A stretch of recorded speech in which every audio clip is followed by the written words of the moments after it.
నమస్కారం అండి. This is #you. ఆ కుటుంబం పవన్ కళ్యాణ్ ముఖ్యమంత్రి కావాలని కోరుకున్నారు, ఆ కుటుంబం లోకేష్ ఎమ్మెల్యే కావాలని కోరుకున్నారు. ఇక్కడ మన సాయి కృష్ణ కేసులో ఈరోజు చాలా లేటెస్ట్ అప్డేట్స్ వచ్చినాయి. దీంట్లో ముందు కేసు డీటెయిల్స్లోకి వెళ్ళే ముందు అప్డేట్ ఒకసారి వినేయండి, మీకు ఈజీగా ఉంటుంది. సిఐ నాగరాజ్ పైన హత్య కేసు నమోదైంది. హత్య యత్నం కూడా కాదు, హత్య కేసు. అలాగే దౌర్జన్యంగా అక్రమంగా అతన్ని తీసుకొచ్చి అదుపులో ఉంచుకున్నారన్న కేసు కూడా నమోదైంది. రెండో డెవలప్మెంట్లో మనం చూసుకుంటే కనుక కోర్టు వారు కృష్ణలంక పోలీస్ స్టేషన్ సీసీటీవీ ఫుటేజ్ని తీసుకొచ్చి దర్యాప్తు చేయాలని ఆదేశాలు ఇచ్చారు.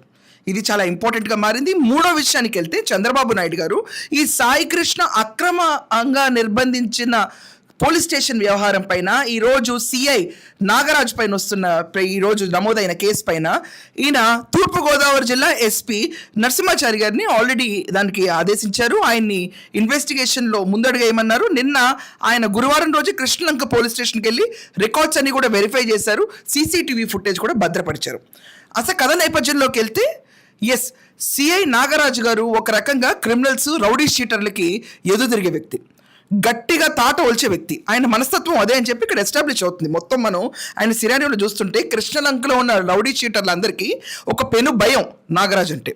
అంత తడలు పుట్టించిన సిఐ నాగరాజ్ గారు ఈరోజు ఆయన పైన హత్య కేసు నమోదైపోయింది. ఇంకేం కాదు, పేపర్లో చాలా రకంగా హత్యాయత్నం అంటున్నారు. హత్యాయత్నం కూడా డైరెక్ట్గా హత్య, ఇట్స్ మర్డర్ కేసు నమోదైపోయింది ఈయన పైన.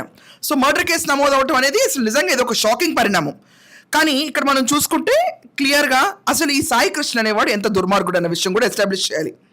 వైసీపీ టెన్యూర్లోనే ఈరోజు కాపు కులం కార్డు లేపుతున్నాడు. అంబటి రాంబాబు అవనండి, కన్నబాబు అవనండి, లేకపోతే ప్రతి ఒక్కళ్ళు సాక్షి పేపర్ అవనండి కాపు కులం గురించి లేపి పవన్ కళ్యాణ్ గారిని టార్గెట్ చేద్దాం అనుకుంటున్నారు ఈ కేసులో. బట్ చిన్న విషయం ఒకటి మర్చిపోతున్నారు. ఈ సోకాల్ సాయి కృష్ణ అతను 13 ఏళ్ళకి అతని పైన మర్డర్ కేసులు, రేప్ కేసులు ఇలాంటివి చాలా పడినాయి. అతనికి 22 కేసులు 25 ఏళ్లకు పడినాయి అతని పైన. అంటే ఎంత దౌర్జన్యంగా బిహేవ్ చేశాడో మీకు అర్థమవుతుంది. వైసీపీ టెన్యూర్లో అతని ఇంటి పక్కన్న ఒక మైనర్ బాలికని ఫోర్స్ చేసి లాడ్జికి తీసుకెళ్ళి ఆ అమ్మాయిని రేప్ చేశాడు. ఆ తరుణం వెంటనే వాళ్ళ ఫాదర్ ఆ సంఘటన విని ఆయన సూసైడ్ చేసుకున్నాడు. మరి చనిపోయిన కాపు కులస్తులకి ఈరోజు ఏం మద్దతు ఇస్తారు వైసీపీ వాళ్ళు? అంబటి రాంబాబు ఏం మాట్లాడుతున్నాడో అర్థం ఉందా అసలు? ఇది జరిగింది వైఎస్ఆర్సీపీ టెన్యూర్లోనే. ఈ విషయం అందరూ మర్చిపోతున్నారు. ఇది కాకుండా అంబటి రాంబాబు ఎడిటర్ ఇక్కడ ఏంటి, దీంట్లో ఏం చెప్తాడంటే అతి దారుణంగా చంపి వేయబడ్డ సాయి కృష్ణ ఫోటోలు ఇవే అని చెప్పి పెడుతున్నాడు. నీకు ఎవరు తీస్తాడు ఫోటోలు? First of all Sai Krishna ఫోటోలు కాదు, ఫేక్ పబ్లిసిటీలో వైసీపీ ముందు ఉంటుందంటానికి ప్రతిసారి వీళ్ళు ఇలాగే క్లీన్ బోల్డ్ అవుతారు. అది సాయి కృష్ణసే చంపించబడిన నవీన్ రెడ్డి ఫోటోలు.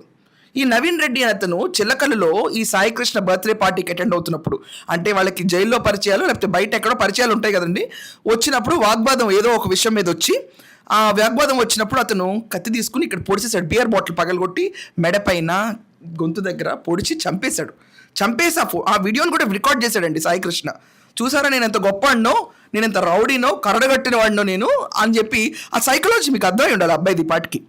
అతని పైన హత్యాయత్నాలు, హత్య కేసులు, రేపులు, లూటీలు, దౌర్జన్యాలు చెప్పడానికి ఇంత అంత కాదు, అంత వర్స్ట్ హిస్టరీ సాయి కృష్ణది. మరి ఈరోజు కాపు సంఘాలన్నీ జగన్మోహన్ రెడ్డి టెన్యూర్లో రేప్కి గురైన పిల్ల, అలాగే సూసైడ్ చేసుకున్న వాళ్ళ నాన్న దగ్గరికి వెళ్ళి ఎందుకు ఓదార్చలా? ఈరోజు పవన్ కళ్యాణ్ మీద పడ్డానికి ఇక్కడేం చనిపోయింది లేకపోతే తప్పిపోయింది ఒక శుద్ధపూసగాడు కాదు, అట్ట క్రిమినల్. ఇలాంటి క్రిమినల్స్ ఆఖరికి తను గంజాయి ఎన్ని కేసులు కూడా ఉన్నాయి, వాటిని తీసుకుంటూ ఉంటాడు, ఆ ముఠాలతో టచ్లో కూడా ఉంటాడు. ఈ నేపథ్యంలో సాయి కృష్ణని పోలీస్ స్టేషన్ వాళ్ళు, కృష్ణలంక పోలీస్ స్టేషన్ నాగరాజు గారు తీసుకెళ్ళి ఇన్వెస్టిగేట్ చేసినప్పుడు ఈ సాయి కృష్ణకున్న వింత పోకళ్ళలోనే నువ్వేంటి నన్ను పీకేది, ఏంటి నువ్వు నన్ను కొడతావు అని చెప్పి తిరిగి నాగరాజు మీద అటాక్ చేయబోయాడు. ఆ అటాక్ చేయబోయినప్పుడు వాళ్ళిద్దరి మధ్యలో వాగ్వాదం చోటు చేసుకున్న తర్వాత మనం ఇక్కడ క్లియర్గా అర్థం చేసుకోవాలి. ఇంత యారగెంట్ ఫెలో 25 ఏళ్లకి 22 కేసులు ఉన్నాయి ఇతను, ఇంక్లూడింగ్ పాక్సో కేసు, మైనర్ బాలిక, దీంట్లో రేపులు వేరే ఉన్నాయి మళ్ళీ ఈ క్యాండిడేట్కి. ఇంత మదవికి కొట్టుకుంటున్న సాయి కృష్ణ ఆ రోజు రెచ్చిపోయాడు. ఇన్ని కేసులుంటే ఎవరైనా సభ్య సమాజం యాక్సెప్ట్ చేస్తుందా? కానీ నేను వీళ్ళని మాత్రం మెడ మీద వేసుకుని తిరుగుతూ ఉంటాను, తలపైన వేసుకుని తిరుగుతుంది వైసీపీ. నాకు అది అర్థం కావట్లేదు. ఎక్కడ వీటి గురించి ప్రస్తావన ఉండదు. ఇతని పైన ఉన్న 22 కేసుల గురించి ప్రస్తావన ఉండదు. వాళ్ళ టెన్యూర్లో మైనర్ బాలిక పైన జరిగిన రేప్ గురించి ప్రస్తావన ఉండదు. వాళ్ళ నాన్న సూసైడ్ చేసుకుందని గురించి ప్రస్తావన ఉండదు. గంజాయి ముఠాలతో ఇతను తిరిగిన యథావేశాల ప్రస్తావన ఉండదు. ఆఖరికి మొన్న చిల్లకల్లులో వీళ్ళు పెట్టుకుంటున్న ఫోటో నవీన్ రెడ్డి ఎవరైతే వీళ్ళు వాడుకుని సాయికృష్ణ అని పెడుతున్నారో అంత ఫేక్ పబ్లిసిటీ వాళ్ళని ఎక్కడా చూడలేదు. నవీన్ రెడ్డిని కూడా చంపిన సాయికృష్ణ వీడియో తీసిన అంతకంటే లోఫర్ని వీళ్ళు తలపైన వేసుకుని తిరుగుతా ఈరోజు ఏదో గొప్ప మనిషిలాగా మాట్లాడతారు. Case is different. Pawan Kalyan ఎదుర్కోవాలంటే వేరే రకంగా ఎదుర్కోవాలి, డైరెక్ట్గా వెళ్ళి ఎదుర్కోవాలి. ఇదేంటి చిల్లర రాజకీయం? కాపులు రెచ్చగొట్టి ఏం చేద్దామని, ఓట్లు చీల్చి ఏం చేద్దామని సిగ్గుసరం ఉండక్కర్లా మాట్లాడే ముందు.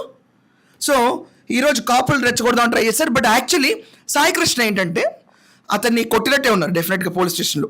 కొట్టిన తర్వాత హాస్పిటల్ తీసుకెళ్ళిన తర్వాత అక్కడి నుంచి కథ మొత్తం రివర్స్ అయిపోయింది. సాయికృష్ణ కనపడకుండా పోయాడు. కోర్టు వాళ్ళు ఇమీడియట్గా 29 కల్లా ప్రొడ్యూస్ చేయాలన్నారు. సిఐ నాగరాజు పైన ఈరోజు హత్య కేసు నమోదైపోయింది. ఎస్, సాయికృష్ణకి ఏదో అయింది, కానీ సాయికృష్ణతో శుద్ధపోస అయితే కానే కాదు. ఎక్కడ శుద్ధపోస కానే కాదు. రెచ్చిపోయి చెలగాటాలాడి మైనర్ పిల్లల పైన ఎట్ ద సేమ్ టైం మహిళల పైన రేపులు చేసుకుంటా, గంజాయిలు స్వీకరిస్తూ, గంజాయిలు సప్లై చేస్తూ, at the same time murders, rapes, దొంగతనాలు, అరాచకాలు, లూటీలు, ఇంత భాగవతం పెట్టుకున్నాడు. ఏదో పెద్ద గొప్ప మనిషి, ఈ గొప్ప మనిషిని హింసిస్తుంది ప్రభుత్వం అన్నట్టు మొత్తం తీసుకొచ్చి పవన్ కళ్యాణ్ పైన చుట్టబెట్టి కాపులు ఓట్లు సంపాదిద్దామని వీళ్ళు ట్రై చేస్తున్నారు. ఎందుకంటే నీచం ఇంకోట్లేదు. సో ఈ రోజు మాత్రం క్లియర్గా అర్థమవుతుంది, నాగరాజు గారి పైన హత్య కేసు నమోదైంది. ఇది వెరీ బ్రేకింగ్. యాక్చువల్గా ఏకంగా హత్య కేసు నమోదు చేస్తారు.